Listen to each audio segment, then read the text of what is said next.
Hello and welcome to this narrated PowerPoint for Chapter 1, Communication Competence, Creating Satisfying Relationships. My name is Jason Stone and I will cover the content in Chapter 1. First, let's start with a preview statement, a little bit of some of the key concepts that we're going to be discussing in this video. First are the 5 different types of communication. We'll discuss a definition of interpersonal communication. We'll briefly talk about Martin Buber's 3 types of interpersonal relationships. And we'll conclude this video for Chapter 1 by discussing 2 important communication models, the SMCR and the Helical. And then finally, we'll talk about interpersonal communication principles. The Johari window is covered in the next video. Let's begin by looking at 5 different types of communication. This, of course, is an interpersonal communication class, which is the second form of communication that's listed there in the slide. Intrapersonal communication, which is the first one, is the type of communication that we experience between our ears. In other words, it's the type of communication that we have with ourselves. It is our inner voice. It is our inner critic. It is our metacognition, our thinking about our thinking. It is your own voice in your head. That's intrapersonal communication. It's also all of your interpsychic noise, anything that you're thinking about instead of listening. You may be distracted from time to time by your own intrapersonal communication, especially if you have been diagnosed with ADHD or with something like that that causes you to have kind of excessive running internal thoughts. The second form of communication, or the second type of communication, is the type of communication that we're going to study in this class, and that's communication between one person and another person, or a dyadic type of communication, interpersonal communication. Group communication happens when you have 3 or more people together. We see these folks engaged in a one-on-one conversation. That's interpersonal communication. Here we see 4 folks looking at a proposal and kind of marking something up, engaged in some editing as a team. That's group communication. Public communication typically takes place in front of 8 or more people, and you see a lot more distance associated with this type of communication. You'll have a communicator who is typically somewhere between 6 to 25 feet away from the people that they're communicating with. That's public communication, and here we have a picture of a public speaker. And then finally, the last of our 5 types of communication is mass communication. And here we have a graphic for media, internet, television, radio, magazines, newspapers, blogs, stuff like that. Those are our 5 different types of communication. Next, we have a definition of interpersonal communication. And according to your textbook, interpersonal communication is communication between people whose lives mutually influence one another. Interpersonal communication builds, maintains, and ends our relationships. We spend more time engaged in interpersonal communication than the other forms of communication. So let's break that definition down a little bit before we move on. Interpersonal communication is communication between, and of course it didn't say among, so it's not 3 or more. Between implies 2 people whose lives mutually influence. In other words, I have influence on their life, they have influence on my life. We are interdependent in that way. If I am not going to ever see you again, or you don't really have any influence on me, that's not really an interpersonal relationship. It may be it may be interpersonal by definition, but it may be a lesser form of interpersonal communication. And we'll talk about that in the next slide when we discuss Martin Buber. Interpersonal communication builds, maintains, and ends our relationships. So we have romantic relationships, we have familial relationships, we have relationships with friend groups and with work colleagues. All of those relationships are built, are maintained, and are terminated with our interpersonal communication. And we will talk a lot more about how we use those language, how language shapes our conversations and our perceptions as the course progresses. And then finally, we spend more time engaged in interpersonal communication than we do in the other forms of communication. We typically spend way more time talking to other people in dyads than we do speaking to large groups of people. And this is a quote from Martin Buber, and it says, "When people come to you for help, do not turn them off with pious words, saying, 'Have faith and take your troubles to God.' Act instead as if there were no God, as though there were only one person in the world who would help, only yourself." And in that prescription, Martin Buber is giving us advice about how to be an I-thou to other individuals. And thou is, of course, a more formalized form of you. And we have on this slide displayed the 3 different forms of interpersonal relationships that Martin Buber hypothesized were possible between people. And he says I-it relationships are where communicators treat each other as things. People are regarded as objects, and they are to be used and experienced. Some examples would be a person that you pass on the street, possibly a toll booth operator, possibly store clerks. I think a really good example is the person who's supervising self-checkout at a big box retail store. They're up there, and unless your light starts going off and you have a problem scanning something, you're not going to have an interaction with them. IU types of relationships are the next. And Buber says that these are the most common, that this is the most common interaction that we have. The communicators acknowledge each other as more than just objects. People are, however, not necessarily treated as unique. Most of these interactions are for public consumption, and many of the interactions are based on scripts. And some typical examples include relationships that you might have with a store clerk, relationships that you might have with a classmate or with employees or supervisors or colleagues, a professor-student relationship with neighbors, work friends, some of your family members. Obviously, those are personable relationships, and they can even be very warm, and some of them are quite important. Indeed, these are the category of interpersonal relations that we typically invite to our weddings and funerals and family reunions and our graduations. So these IU types of relationships are important.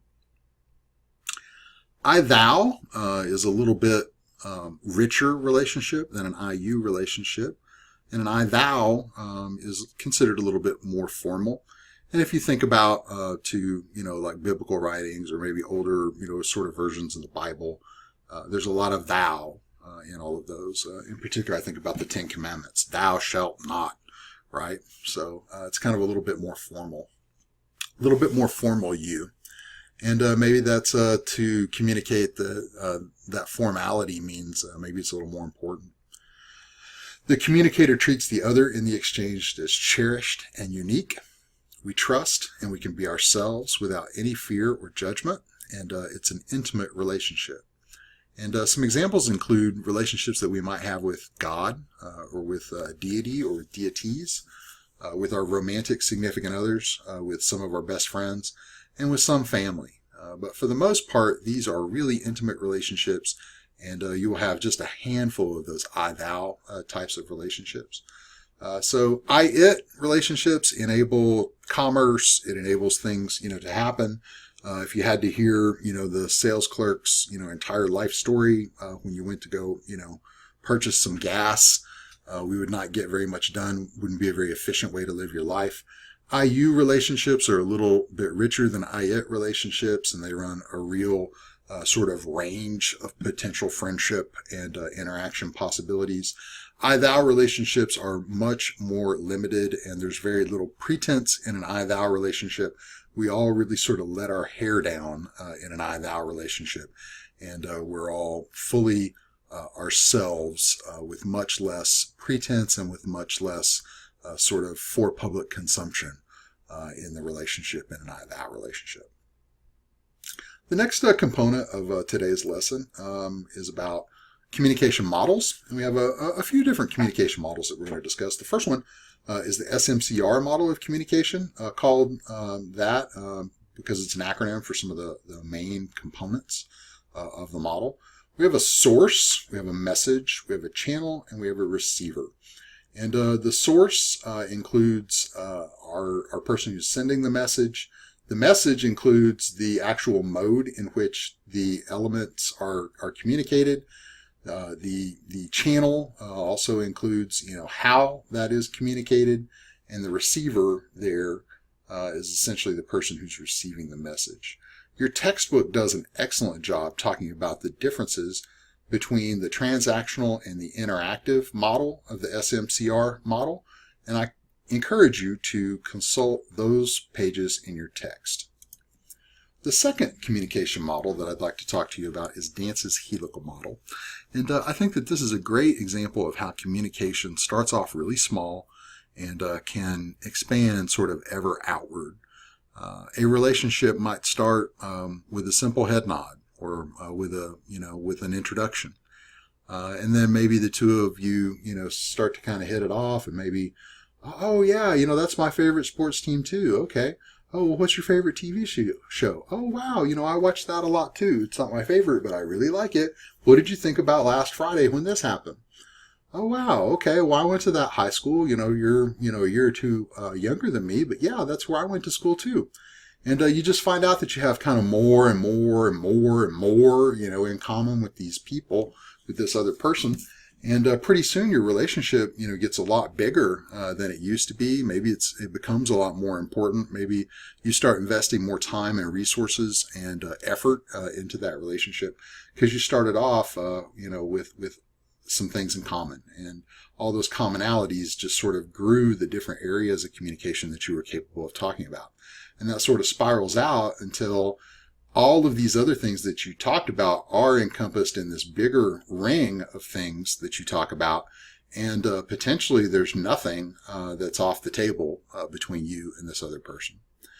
The other really interesting thing about Dance's helical model of communication is that it shows us that not only is communication ever moving outward and ever expanding, it also shows us that communication can't be replicated and that communication can't be repeated.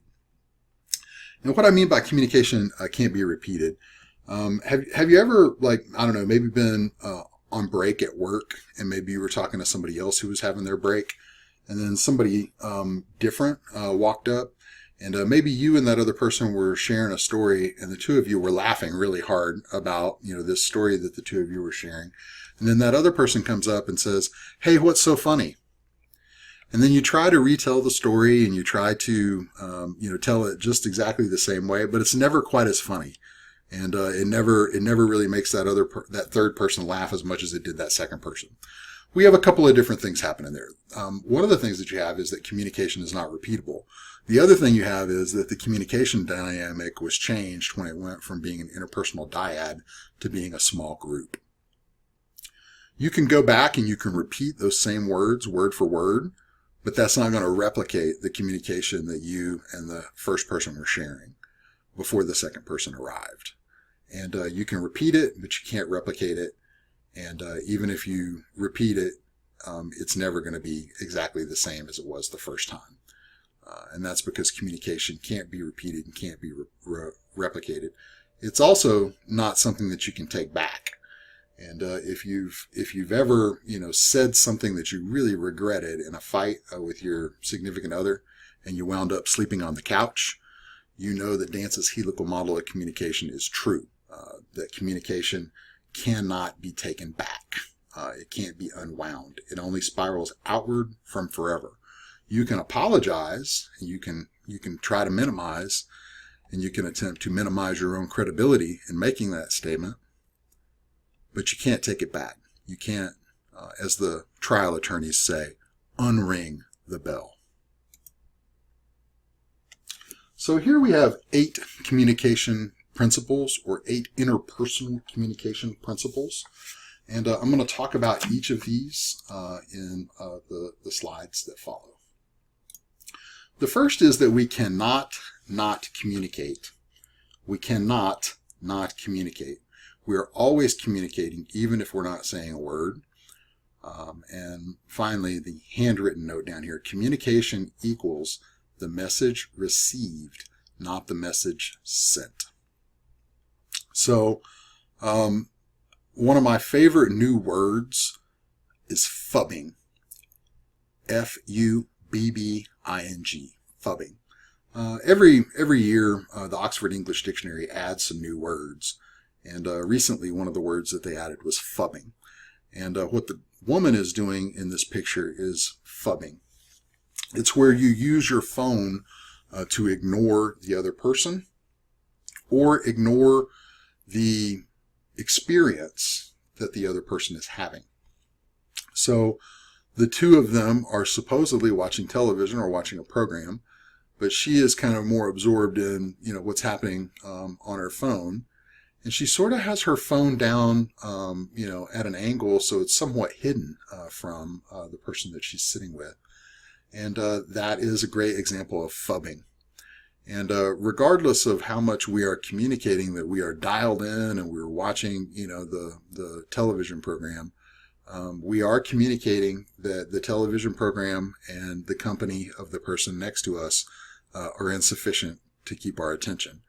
And instead, we have to augment our feed with some Instagram scrolling or something like that.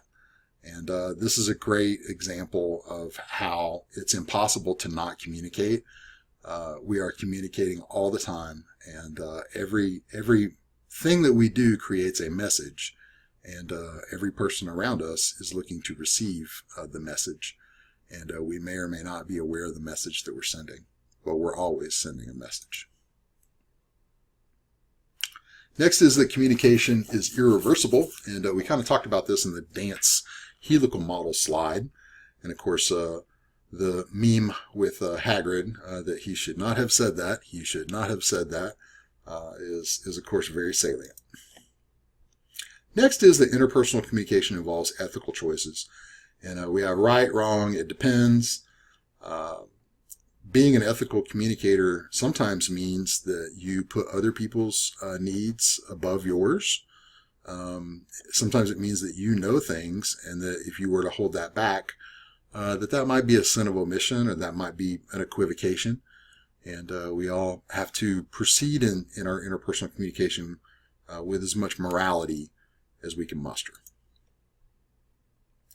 People construct meanings in interpersonal communication. And here we have a small group of people putting a puzzle together and trying to see how the pieces sort of fit together. And I think that's a great graphic for this axiom, for this principle that people construct meanings in interpersonal communication. We tell ourselves narratives about our lives. We tell each other, kind of the story of our life. We tell our significant other about what happened at work. In telling that story, in sharing what happened, we construct meaning.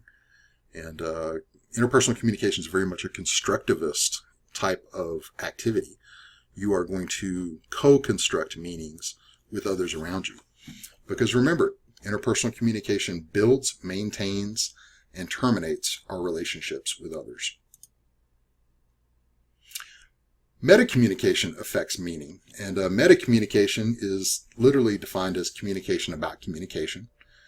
And the velociraptor, or the velociraptor, thinks that that's really deep. It's essentially how we talk about how we're talking. And a good example of that would be maybe somebody says something in a meeting and you don't think that it's assertive, maybe you think it's aggressive.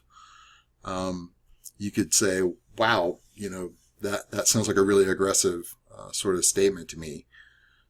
Or I don't know. To me, your statement sounds a little bit more than just assertive. And in that statement, you're letting the other person know how their communication is being received. And that's communication about communication. So again, if you ever slept on the couch, chances are good it wasn't what you said. It was probably just how you said it. Paralanguage is another part of that communication about communication. It's not what you said, it's how you said it. That's paralanguage. When you're discussing paralanguage, you're discussing metacommunication. Interpersonal communication develops and sustains relationships. And